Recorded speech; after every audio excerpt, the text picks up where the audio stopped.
Assalamualaikum warahmatullahi wabarakatuh. Perkenalkan kami dari kelompok 2 kelas manajemen bisnis syariah 2D. Kami di sini ingin memenuhi tugas mata kuliah statistika. Dosen pengampunya yaitu adalah Ibu Nurlaila Fitriana MSc dengan materi regresi linear berganda dengan judul pengaruh pertumbuhan perusahaan dan profitabilitas terhadap kebijakan hutang. Berikut adalah cara membuat analisis hasil regresi berganda dengan menggunakan Excel. Yang pertama, tulis dulu atau salin dulu data yang ingin kita analisis seperti ini. Kemudian klik data analisis, pilih regression, klik OK. Kita diminta untuk menginput Y. Y di sini adalah variabel dependent. Kemudian input X. X adalah variabel independent. Kemudian klik label, pilih OK. Nah, nanti akan muncul sheet baru seperti ini. Ini adalah hasil regresi berganda dari data yang kita tulis sebelumnya. Dan ini sama, namun di sini sudah diberi warna agar kita lebih mudah dalam membacanya. Masuk ke materi uji F. Uji F sering disebut juga dengan uji global atau ANOVA. Uji ini dimaksudkan untuk melihat kemampuan menyeluruh dari pertumbuhan perusahaan dan profitabilitas dapat atau mampu menjelaskan tingkah laku atau keragaman dari kebijakan hutang. Yang pertama kita harus mencari DF-nya. DF di sini atau disebut juga dengan derajat kebebasan untuk setiap sumber variasi yang berguna untuk menghitung nilai kritis dari dalam suatu uji hipotesis. DF menggunakan rumus N dikurangi K. N-nya yaitu adalah sampel 22 dan K adalah seluruh variabel yang ada pada sampel yaitu 3. N dikurang K sama dengan 19. Apakah sama dengan uji F-nya? Iya. Lalu masuk ke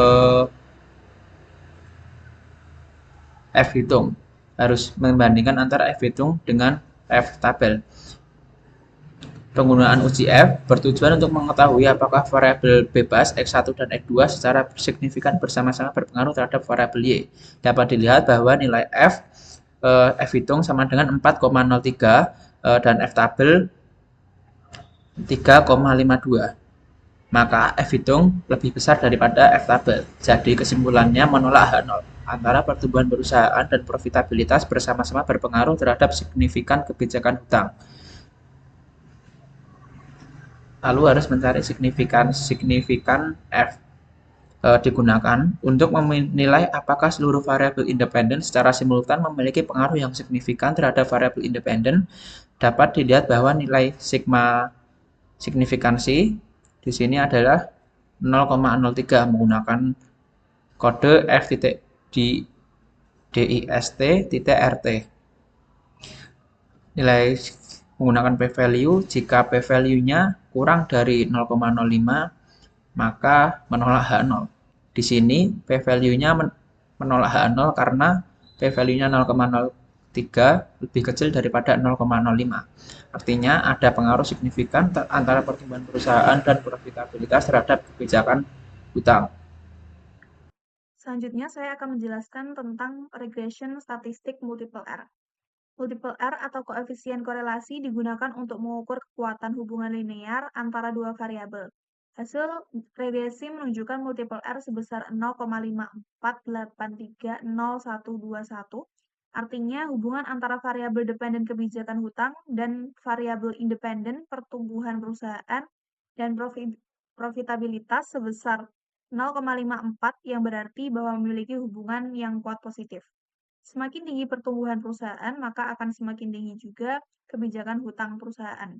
Semakin tinggi profitabilitas perusahaan, maka akan semakin tinggi kebijakan hutang. Dengan adanya hubungan kuat positif antar variabel, maka perusahaan dapat membuat keputusan yang lebih tepat dalam mengelola kebijakan hutang. Kemudian, regression statistik R-square digunakan untuk mengukur kekuatan hubungan dan menilai kesesuaian antar variabel independen dan variabel dependen. Selain itu digunakan untuk mengukur seberapa baik model regresi dapat menjelaskan variasi dalam variabel dependen. Dalam hasil regresi dan linear berganda menghasilkan R² sebesar 0,897930521, artinya hubungan pertumbuhan perusahaan dan profitabilitas hanya mampu menjelaskan 0,29% terhadap total varians kebijakan hutang. Kemudian regression statistik standar error digunakan untuk melihat ketepatan antara nilai dugaan dengan simbol Y topi dengan nilai sebenarnya dengan simbol Y. Dari hasil regresi standar error menghasilkan nilai sebesar 0,8590200766. Kebijakan hutang menyebar secara normal di sekitar garis regresi berganda. Pada kisaran kurang lebih 0,85, nilai tersebut relatif kecil, maka memiliki ketepatan yang baik dalam memprediksi kebijakan hutang karena tidak mungkin untuk mendapatkan ketepatan 100%, maka diperlukan suatu ukuran seberapa besar ketidakakuratan kebijakan hutang. Kemudian, regression statistic observation digunakan untuk memprediksi kebijakan hutang berdasarkan faktor-faktor yang dialami oleh variabel independen. Jumlah sampel penelitian untuk sebanyak 22 responden dan termasuk ke dalam jumlah sampel kecil karena kurang dari 30. Selanjutnya kita membahas uji parsial. Uji parsial digunakan untuk menguji apakah suatu variabel bebas berpengaruh atau tidak terhadap variabel terikat. Dalam uji parsial terdapat koefisien. Koefisien digunakan untuk mengukur ada atau tidaknya korelasi antar variabel. Dengan kata lain, nilai perubahan variabel dependen ketika variabel independen bernilai 0. Hasil regresi berganda ini kita dapat menghasilkan persamaan Y sama dengan 2,49 min 0,06 X1 min 8,68 X2.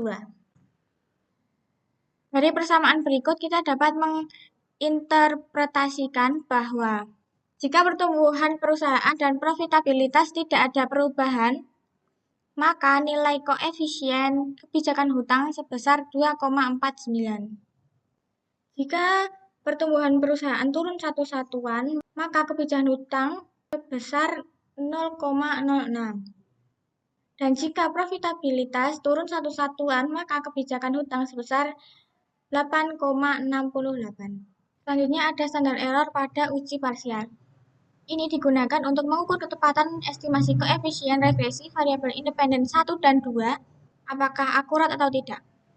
Dapat dilihat bahwa standar error variabel pertumbuhan perusahaan sebesar 0,05 dan standar error variabel independen profitabilitas sebesar 3,34. Maka keduanya cukup akurat untuk memprediksi karena nilai standar error lebih kecil daripada nilai koefisiennya. Oke, selanjutnya saya akan menjelaskan tested dan p-value. Tested di sini digunakan untuk apa sih? Nah, tested ini atau bisa disebut juga dengan uji T parsial digunakan untuk mengetahui pengaruh masing-masing variabel bebas terhadap variabel terikat terhadap secara individu.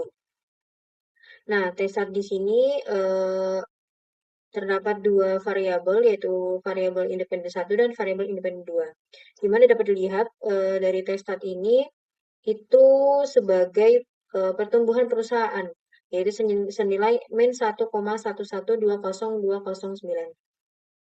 Nah, nilai ini min 1,11 ini itu nilainya kurang dari nilai dari T-tabel, di mana T-tabel di sini berjumlah 2,09, yang artinya tidak menolak ke 0, maka tidak ada pengaruh signifikan terhadap kebijakan hutang.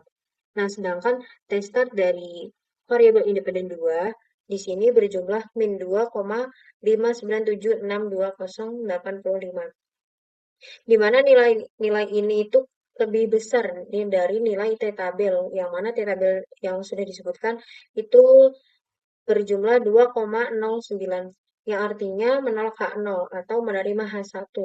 Nah, dapat disimpulkan bahwa ada pengaruh signifikan terhadap kebijakan hutang.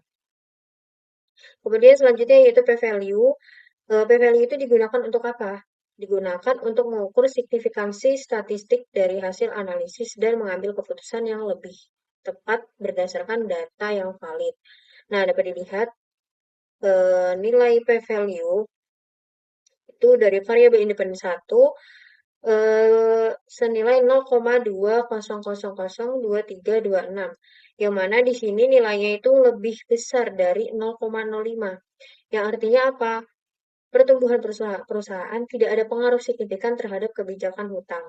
Nah, sedangkan p-value dari variabel independen 2 di sini berjumlah 0,01767474, yang mana nilainya kurang dari 0,05, yang artinya profitabilitas pada pengaruh signifikan terhadap kebijakan hutang.